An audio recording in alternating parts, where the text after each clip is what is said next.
Alors, je pense qu'il faut être rapide. Ça, je l'ai déjà dit, mais voilà, il faut vraiment avoir une capacité à réagir vite, à se faire confiance, ou si on ne se fait pas 100% confiance, pouvoir s'adresser à un petit nombre de personnes et pas demander l'avis de la terre entière. Et le troisième point, c'est vraiment faire preuve de sang-froid. Enfin, c'est une qualité qu'on a ou qu'on n'a pas, hein, sans doute, mais ne pas paniquer, ne pas céder à la panique.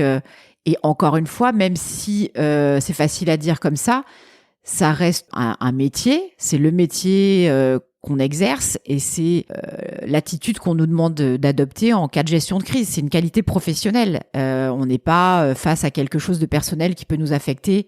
Donc, il faut arriver aussi à garder distance et sang-froid. Je pense que c'est essentiel. Le décodeur de la communication, un podcast de l'agence Maverick.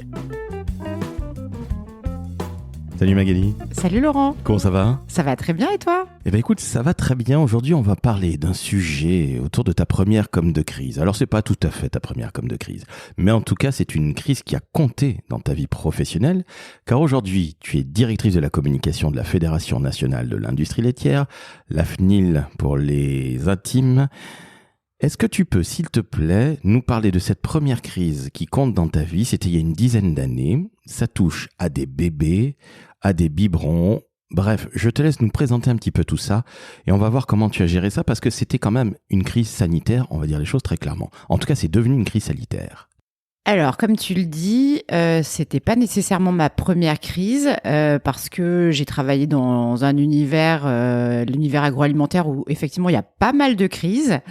Souvent des crises qui commencent par un volet sanitaire et qui après dérivent sur le volet médiatique forcément.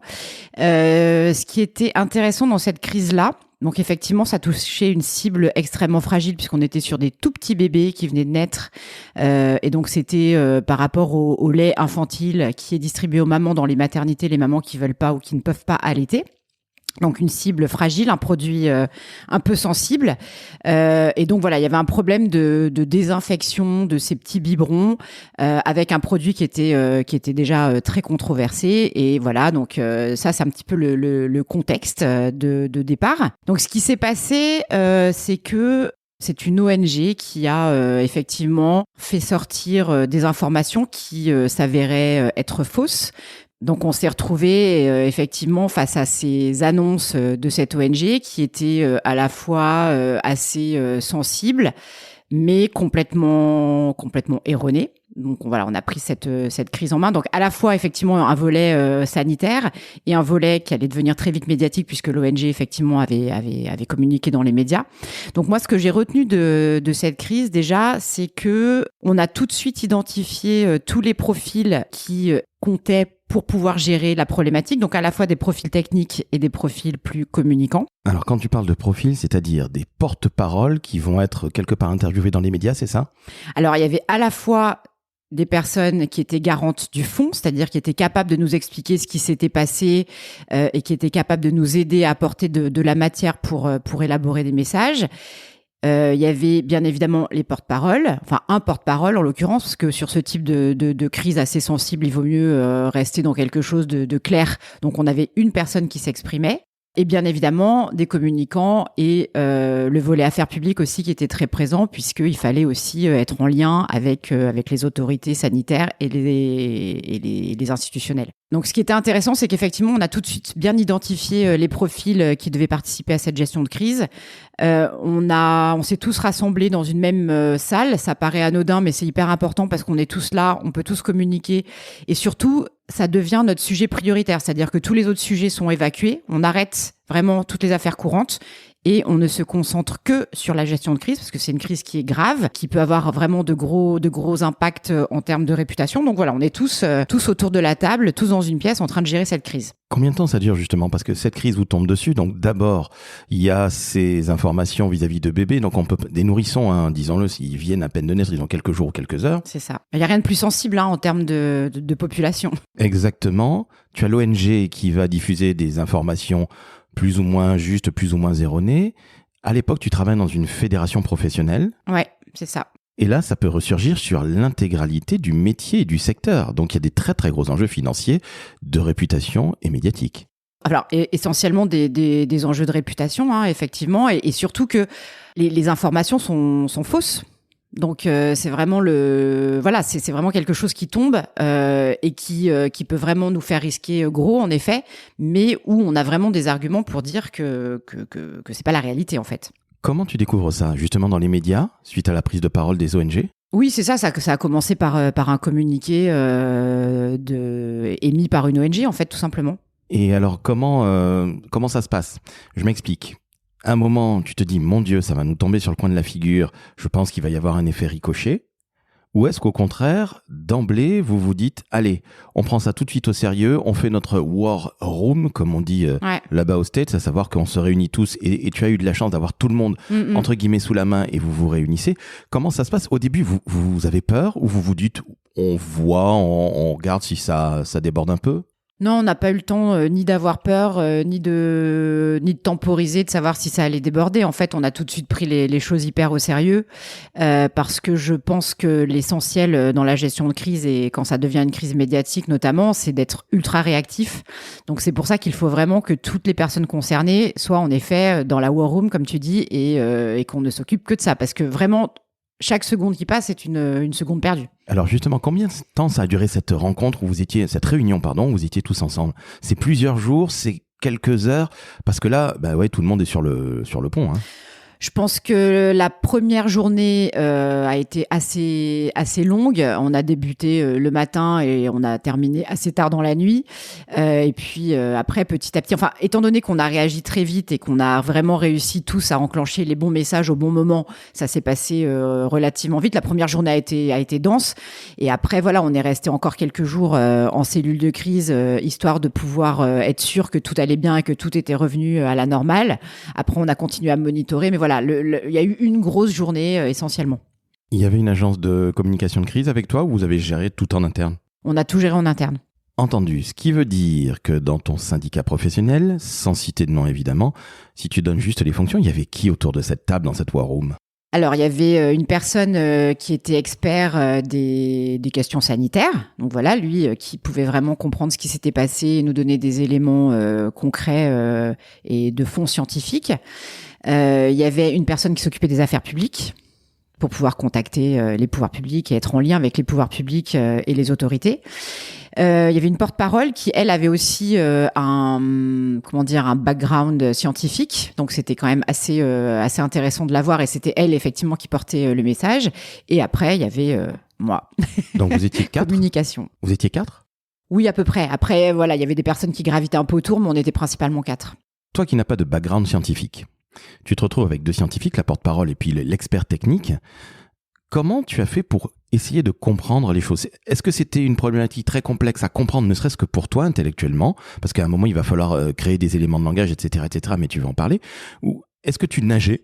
Pardonne-moi de l'expression. Ou est-ce que finalement, tu as compris très très vite ce dont il retournait? Parce que ça peut être aussi ça, la grande difficulté. Tu te prends une crise sur le coin de la figure qui va devenir médiatique et en plus, tu ne comprends pas très très bien les choses. Et alors là, c'est idéal pour se noyer dans la Seine. Alors c'était une problématique assez complexe parce que tu as toujours ce qu'on fait, ce qu'on a le droit de faire et ce qui est acceptable ou pas. Donc oui, c'était assez compliqué. Déjà, la première question que j'ai posée, c'est est-ce qu'on a fait ce qu'on nous reproche ou est-ce qu'on ne l'a pas fait? Parce que je pense que c'est vraiment ce qui permet après de mettre en place la stratégie de gestion de crise. En fait, c'est si on est coupable ou si on n'est pas coupable, c'est pas du tout la même façon de gérer les choses. C'est-à-dire que tu as carrément posé la question. Ah bah bien sûr, évidemment, oui, tout à fait. C'est la première chose quand on doit gérer ce genre de crise, c'est qu'il faut que nous on sache exactement ce qu'il retourne. Parce qu'on peut pas, voilà, on peut pas commencer à raconter quelque chose en se dédouanant pour qu'après on se rende compte que finalement on n'était pas nickel, quoi. Et alors ce qu'on a dû faire aussi par ailleurs, c'est bien interroger et bien s'assurer que toutes les marques que l'on défendait étaient aussi toutes clean, parce qu'il y en avait plusieurs. Alors, je rappelle que tu étais dans un syndicat professionnel, voilà. C'est-à-dire que c'est une association, une fédération d'entreprises et de marques qui décident de s'associer pour justement faire porter le message auprès, entre autres, des pouvoirs publics. Donc, là, encore une fois, ce n'est pas une seule et unique entreprise, ce sont plusieurs entreprises. Et exactement. donc, je comprends mieux que tu dois voir si justement tout le monde est clean. C'était le cas? Oui, tout à fait. On s'est vite rendu compte, heureusement, que tout le monde était clean, que effectivement le sujet était un peu compliqué, mais que on allait pouvoir le vulgariser. Et surtout, je me souviens très bien que dans ce cas-là, ce qu'on s'est dit, et j'avais la porte-parole qui était complètement alignée avec moi, c'est il faut qu'on délivre un message simple, un message rassurant, un message que vraiment tout un chacun peut comprendre. Ok, Il comment vous faites? n'y a pas d'ambiguïté, voilà. Alors justement, comment vous faites? Parce que c'est technique, tu m'as dit que c'était une problématique qui était très complexe. Ouais. Comment vous arrivez à accoucher de ce message intelligible de toutes et tous? On part tout simplement de ce que j'ai dit au début, c'est qu'on savait que toutes les marques étaient clean, on savait que c'était une pratique qui certes existait, mais que nous n'utilisions pas, donc il n'y avait plus qu'à affirmer ce message et c'est tout. D'accord. Aussi Sans simple se que ça. noyer dans des détails, sans se noyer dans des justifications, il fallait vraiment que le message soit limpide.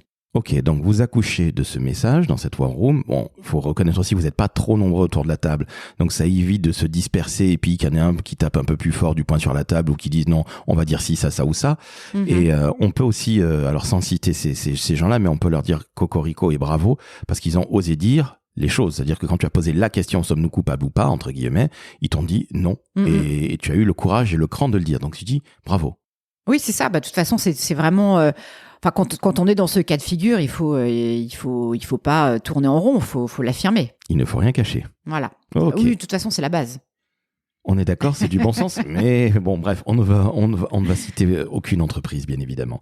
Donc, vous accouchez de ce message, qu'est-ce qui se passe après? Ensuite, ça commençait effectivement à pas mal sortir dans les médias. Donc, on a envoyé un communiqué, mais vraiment un communiqué simplissime. Et sur la base de ce communiqué, on a essayé d'avoir des médias de grande écoute qui puissent relayer notre message. Et voilà, c'est ce qui s'est passé. Hein. On a réussi à rentrer en contact avec les JT principalement. Ce qui est déjà très très bien, ce qui est vraiment l'heure de grande écoute. Tu es dans quel état d'esprit lorsque tu envoies tes CP à tous ces grands médias? Tu es fébrile? Tu te dis, est-ce qu'ils vont nous croire ou pas, nous les méchants industriels qui faisons du mal aux petits bébés? Tu es dans quel état d'esprit à l'époque?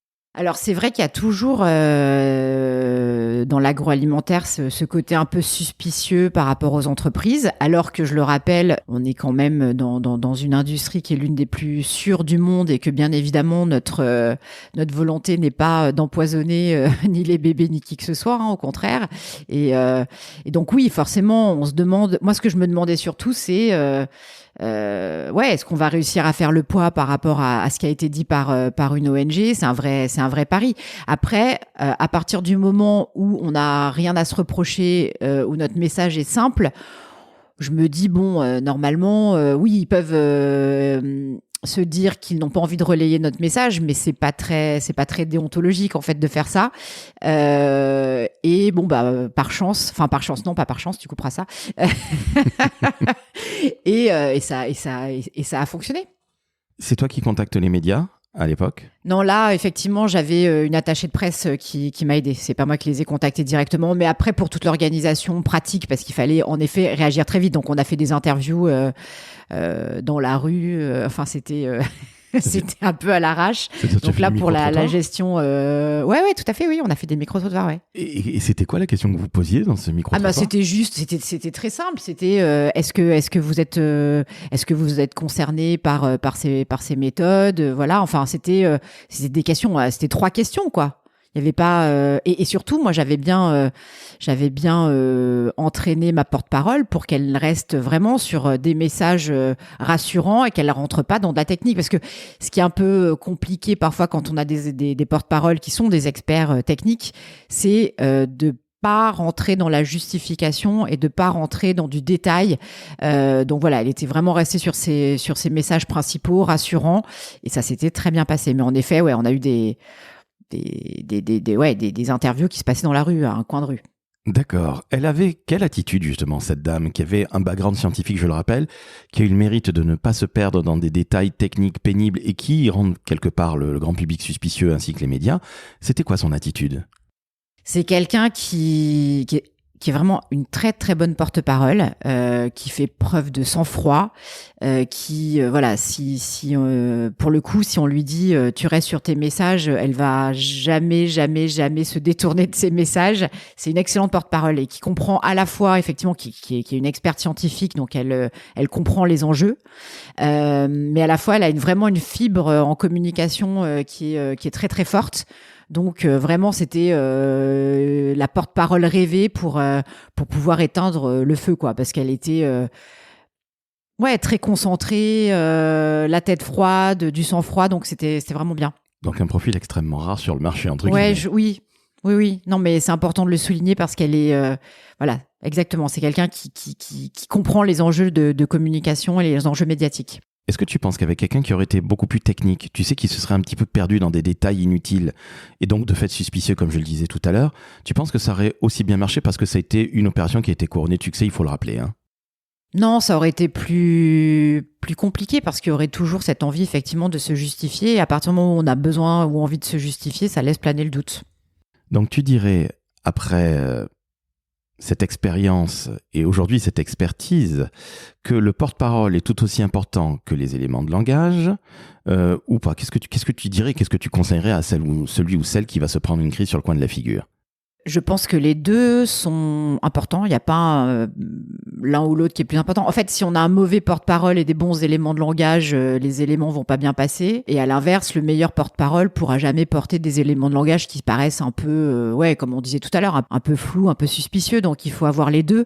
Après, moi, je pense que vraiment, la clé, et c'est ce qui m'a aidé aussi sur cette gestion de crise-là, c'est que il faut écouter la reco des communicants, parce que c'est vrai, comme tu le disais tout à l'heure, quand on est dans ce type de crise, on a tendance à tous vouloir donner notre avis, dire il faut faire ci, il faut faire ça. En fait, je pense qu'il faut vraiment laisser les communicants qui sont les mieux placés pour sentir les choses. Après, voilà, on peut très bien au final nous dire non, mais ta reco là, on la suit pas parce que c'est trop dangereux ou c'est pas assez. Enfin bon, il peut y avoir des remises en question, mais je pense qu'à la base, il faut laisser les communicants élaborer la meilleure stratégie et leur faire confiance quelque part. Et je pense que c'est ça un peu la clé, c'est que pour être fort, il faut effectivement avoir un bon porte-parole, des bons éléments de langage et une bonne stratégie de com, quoi.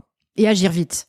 Est-ce que tu penses que finalement la communication de crise, c'est pas le seul moment dans la communication où personne ne vient te dire « Ah mais moi je préfère le bleu, le rouge, le vert », bref, vient donner entre guillemets un avis pas très intéressant, pas très pertinent, et c'est peut-être justement parce que c'est la crise que c'est là qu'on dit « Non mais finalement Magali, c'est ton job, hein, débrouille-toi ». Oui et non.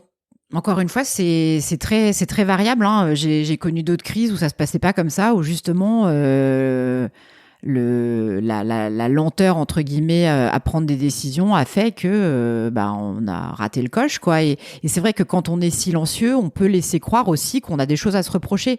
Bon, après ça c'est des choses qu'on apprend à l'école, hein, mais il y a des basiques, hein, c'est-à-dire qu'il faut réagir vite, il faut même si on n'a pas de réponse à apporter tout de suite, il faut être en empathie s'il y a des victimes quelles qu'elles soient. Enfin bon, il y a des choses comme ça qui sont des fondamentaux de la gestion de crise, et je pense que se taire et rester silencieux, c'est pas nécessairement la meilleure solution, même si on n'a pas une réponse complète à apporter tout de suite. Et ça, je reviens à ta question initiale, c'est souvent ce qui manque un peu aux personnes qui sont pas justement des communicants et des experts de la crise. C'est qu'ils veulent toujours ne parler qu'une fois qu'ils ont tous les détails, et en fait c'est pas ce qu'il faut faire. Il faut gagner du temps, quoi.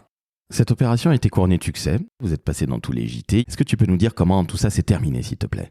Eh bien, tout simplement, à partir du moment où on est passé effectivement dans tous les JT et que le message était très clair, enfin, il y avait le nom des marques qui était comme on dit là, en incrustation sur le côté, où il était clairement indiqué que ces marques n'étaient pas concernées par le problème. Donc voilà, ça. Enfin, on le sait qu'aujourd'hui, une crise médiatique chasse une autre crise médiatique. L'actu reprend très vite le dessus, donc ça s'est éteint. Après, il y a eu effectivement des conséquences sanitaires à plus long terme à gérer, hein, pour travailler sur cette problématique, pour voir pourquoi effectivement cette ONG avait parlé de ce sujet. Enfin voilà, il y a eu des choses à plus long terme, et la crise médiatique a été gérée et ça s'est très bien terminé. Quelques années après cette crise, qu'est-ce que tu en retiens? Alors qu'il faut aller vite, qu'il faut que tout le monde soit quelque part dans la même galère, la même war room, mais qu'est-ce que tu en tires toi personnellement? Là, je dis vraiment de manière très personnelle. Est-ce que tu étais fier de toi, d'avoir défendu tes entreprises et bien évidemment ton employeur au travers de ces entreprises, puisque je le rappelle, c'était un syndicat professionnel, donc une association d'entreprises qui font le même métier. Qu'est-ce que tu en as retiré? Est-ce que tu t'es dit, je suis une super DIRCOM qui est capable de gérer des crises où tout le monde me tombe dessus? Très honnêtement, et sans sombrer évidemment dans le nombrilisme, qu'est-ce que tu t'es dit? Oui, j'étais fière. J'ai appris beaucoup de choses et surtout à faire preuve de sang-froid en toutes circonstances, parce que c'est vrai que là c'est beaucoup de stress qui peut tomber en même temps. Mais la clé aussi de la réussite, c'est de garder de la distance, de pouvoir réagir vite aussi. Et voilà, c'est une expérience. Après, c'est vrai que j'ai toujours bien aimé la gestion de crise, en fait, ce côté un peu adrénaline, etc. Alors, je souhaite pas avoir des crises trop fréquemment, et voilà. Mais c'est vrai que c'est de la communication un peu extrême, entre guillemets, et c'est passionnant, en fait. Moi, j'aime bien. Comment ça se fait que tu aimes bien? Alors, je comprends bien l'adrénaline, parce que tu as une famille, à l'époque, tu as 3 enfants. C'est ton refuge. C'est la famille, c'est les amis, c'est faire du sport. Parce que je n'ose même pas imaginer, moi qui n'ai jamais géré de crise, je pense que je me ferais pipi dessus, très honnêtement. Il y a des gens que ça excite, des gens comme toi, ou Jean-François Granat qui est passé dans le tout premier épisode, ou des gens comme Fred Fougera, que l'on salue évidemment, toi et moi. Mais il y a des gens auxquels ça plaît. Moi, je sais que ça me terroriserait, donc c'est pour ça que je n'en fais pas à l'agence. Mais comment tu fais pour justement réussir à ne pas être trop touché par cette crise que tu gères? Alors, là, je pense à d'autres crises que j'ai eu à gérer. T'es forcément touché, hein. Ah oui. Forcément touché. Moi, je reviens à ce que je disais tout à l'heure. Là, ça avait été un succès parce que j'étais convaincue qu'il n'y avait pas eu de malveillance, qu'il n'y avait pas eu de volonté de nuire. Souvent, quand on est face à ce type de cas, le négatif prend souvent le dessus, en fait. C'est-à-dire qu'on se dit tout de suite, forcément, ils sont coupables. Et donc, moi, il y a ce côté-là aussi qui m'intéresse, c'est de pouvoir, ça fait un peu chevalier blanc, mais de pouvoir défendre quand on est... quand on n'a rien à se reprocher, c'est important de. Alors, on sait que le mal est fait quelque part, parce que à partir du moment où le doute s'installe, ou même si, et c'est pour ça qu'il faut gagner du temps et qu'il faut aller vite, c'est qu'il faut pas laisser le temps au doute de s'installer. Donc, on sait qu'il y a quand même quelque chose, il y a quand même une suspicion, mais je pense que quand on est de bonne foi aussi, c'est important de pouvoir défendre, quelle que soit l'entreprise, le produit, la personne. Voilà, c'est ça en fait qui m'a animée aussi, c'est que j'étais convaincue qu'on avait des choses à dire. Je te pose une question qui est très très difficile, qui est presque d'ordre moral. Si tu travaillais pour une entreprise qui s'avérait totalement coupable, est-ce que tu serais capable de gérer une crise, ou est-ce que tu refuserais en disant « Nous sommes coupables, je n'ai pas envie de défendre un dossier qui me mettrait moralement mal à l'aise, même si vous êtes mon employeur ». C'est une question super dure, je sais. Ouais, c'est clair, c'est très très dur. Encore une fois, on peut être coupable. On peut effectivement avoir un cas des décès. Malheureusement, ça arrive. On fait tous le cas d'école de la SNCF quand on apprend à être communicant. Mais l'important pour moi, c'est d'être de bonne foi. Ça paraît très con, mais parce que effectivement, il y a des choses qui sont pas défensables. Si quelqu'un, effectivement, une entreprise a volontairement, qu'il y a eu des malversations et que c'est malhonnête et que la volonté de nuire était là, non, bien évidemment, là, je pourrais pas le défendre. Mais en revanche, voilà, si et puis c'est souvent le cas. Dans l'agroalimentaire, effectivement, on a beaucoup de crises, mais c'est rarement, c'est jamais même des volontés de nuire. Et moi, ça c'est quelque chose aussi qui m'anime beaucoup, parce qu'on a toujours l'impression, voilà, qu'on travaille pour des grands méchants, etc. Mais en réalité, il n'y a pas de volonté de nuire. Et ça, c'est forcément pouvoir travailler à rétablir certaines vérités. C'est aussi important, je trouve. Toi qui as une vraie maîtrise de la crise, tu vois, ça rime, qui a de l'expertise, ça rime encore, qui en a géré des crises, encore des Moïse, quel conseil tu donnes à un communicant, qui soit chevronné ou pas, quel conseil tu donnerais justement pour savoir gérer au mieux une crise? Alors, je pense qu'il faut être rapide, ça je l'ai déjà dit, mais voilà, il faut vraiment avoir une capacité à réagir vite, à se faire confiance, ou si on ne se fait pas 100% confiance, pouvoir s'adresser à un petit nombre de personnes et pas demander l'avis de la terre entière. Et le troisième point, c'est vraiment faire preuve de sang-froid. Ça, c'est hyper important. Alors après, je sais pas si... c'est une qualité qu'on a ou qu'on n'a pas, sans doute. Mais ne pas paniquer, ne pas céder à la panique. Et encore une fois, même si c'est facile à dire comme ça, ça reste un métier. C'est le métier qu'on exerce et c'est l'attitude qu'on nous demande d'adopter en cas de gestion de crise. C'est une qualité professionnelle. On n'est pas face à quelque chose de personnel qui peut nous affecter. Donc, il faut arriver aussi à garder distance et sang-froid. Je pense que c'est essentiel. À l'inverse, et c'est ma dernière question, qu'est-ce qu'il ne faut absolument pas faire, selon toi, quand on est en gestion de crise ?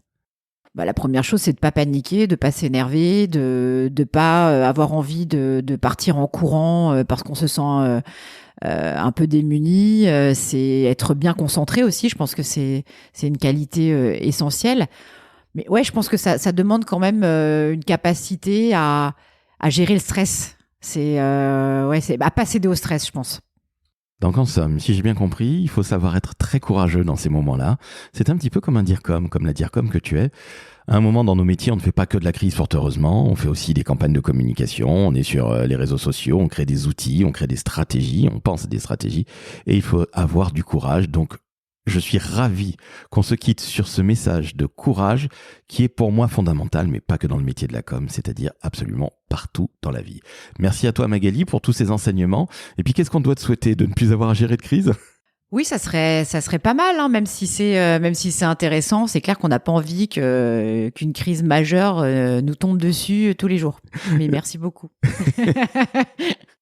Eh ben, merci à toi Magali, on se quitte là-dessus. Chères auditrices, chers auditeurs, vous avez compris, quand vous avez une crise à gérer, qui plus est avec des bébés, donc ce qu'il y a de plus vulnérable si je puis dire, et ce qu'il y a de plus mignon évidemment, eh bien il faut savoir faire preuve de courage. Il faut savoir se réunir dans une war room, je suis désolé pour cet anglicisme, mais oui, quelque part il faut savoir tout simplement se réunir et puis décider vite comme le disait Magali, et puis on va arrêter de se cacher derrière son petit doigt en ayant peur de tout et de rien. Donc il faut y aller, il faut aller au feu, et oui, quelque part c'est aussi ça qui excite certaines personnes dans la com de crise. Bon, moi je suis un peu heureux, donc je ne fais pas de com de crise, vous l'avez bien compris. Néanmoins, vous pouvez mettre 5 étoiles sur Apple Podcast, mettre 5 étoiles sur Spotify, vous abonner au Décodeur de la com, le meilleur podcast autour de la communication et aujourd'hui de la crise, de l'univers, voire de toutes les planètes et les exoplanètes. Et trêve de plaisanterie, Magali, je te remercie, c'était passionnant. Merci Laurent. Ciao, ciao.